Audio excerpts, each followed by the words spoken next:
ഉമർ നബി, മുസമിൽ ഷക്കീൽ, ആദിൽ റാത്തർ. ഡൽഹി ചെങ്കോട്ട കാർ സ്ഫോടനവുമായി ബന്ധപ്പെട്ട് കേൾക്കുന്ന പേരുകളാണ് ഇതൊക്കെ. ആരൊക്കെയാണ് ഇവർ? ചെങ്കോട്ട കാർ സ്ഫോടനവുമായി ഇവരെ ബന്ധിപ്പിക്കുന്നത് എന്താണ്? വൈറ്റ് കോളർ ഭീകരതയുടെ കണ്ണുകളിലേക്ക് ഒരിക്കൽ കൂടി.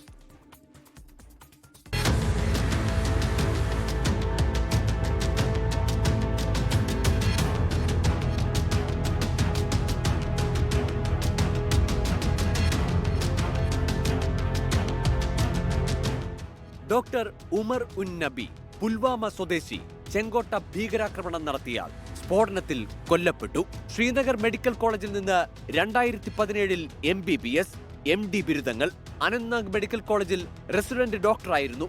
ഡ്യൂട്ടിയിൽ നിന്ന് മുങ്ങിയതിന് പിന്നാലെ രോഗി മരിച്ചതോടെ അനന്ത്നാഗ് മെഡിക്കൽ കോളേജിൽ നിന്ന് പുറത്താക്കി. പിന്നീട് പൊങ്ങിയത് ഫരീദാബാദിലെ അൽഫല മെഡിക്കൽ കോളേജിൽ. ഡോക്ടർ ആദിൽ റാത്തർ അനന്ത്നാഗിലെ കുൽഗാം സ്വദേശി. നവംബർ 7 പോലീസ് പിടിയിലായി. അനന്ത്നാഗ് സർക്കാർ മെഡിക്കൽ കോളേജിൽ നിന്ന് MBBS-ഉം MD-യും. തുടർന്ന് ഇതേ ആശുപത്രിയിൽ ഡോക്ടർ ഉമറിനൊപ്പം റെസിഡന്റ് ഡോക്ടറായി. കഴിഞ്ഞ 1 വർഷമായി ഉത്തർപ്രദേശിലെ സഹാറൻപൂരിൽ സ്വകാര്യ ആശുപത്രിയിൽ ഡോക്ടറാണ്. മുസമ്മിൽ, ഷഹീൻ എന്നിവരുടെ അറസ്റ്റിന് വഴിയൊരുക്കിയത് അദീലിന്റെ മൊഴിയാണ്. ഡോക്ടർ മുസമ്മിൽ ഷക്കീൽ ഗനി പോലീസിന്റെ പിടിയിലുള്ള പുൽവാമ സ്വദേശി. ഫരീദാബാദിലെ അൽഫല മെഡിക്കൽ കോളേജിൽ 4ാം വർഷ MBBS വിദ്യാർത്ഥി. ഫരീദാബാദിൽ 2 വീടുകൾ മുസമ്മിൽ വാടകയ്ക്കെടുത്തിരുന്നു. 2ഇടങ്ങളിലുമായി 2900 കിലോ അമോണിയം നൈട്രേറ്റ് ഉൾപ്പെടെ സ്ഫോടന സാമഗ്രികളും ആയുധങ്ങളും സൂക്ഷിച്ചു. ഡോക്ടർ ഷഹീൻ ഷാഹിദ് ഉത്തർപ്രദേശിലെ ലക്നൌ സ്വദേശി. ഫരീദാബാദിലെ അൽഫല മെഡിക്കൽ കോളേജിൽ ഡോക്ടർ. നിലവിൽ പോലീസിന്റെ പിടിയിൽ. മുസമ്മിലിന്റെ സുഹൃത്ത്. ജെയ്ഷെ മുഹമ്മദിന്റെ വനിതാ വിഭാഗമായ ജമായത്തുൽ മോമിനാത്തിന്റെ ഇന്ത്യൻ ചുമതലക്കാരി. കാൺപൂരിലെ ഗണേഷ് ശങ്കർ വിദ്യാർത്ഥി സർക്കാർ മെഡിക്കൽ കോളേജിൽ 2006 അസിസ്റ്റന്റ് പ്രൊഫസറായിരുന്നു. 2009 കനൌജ് മെഡിക്കൽ കോളേജിലേക്ക് സ്ഥലം മാറ്റി. 2013 മുതൽ ജോലിക്ക് ഹാജരാകാത്ത ഷഹീനെ 2021 സർക്കാർ പുറത്താക്കി.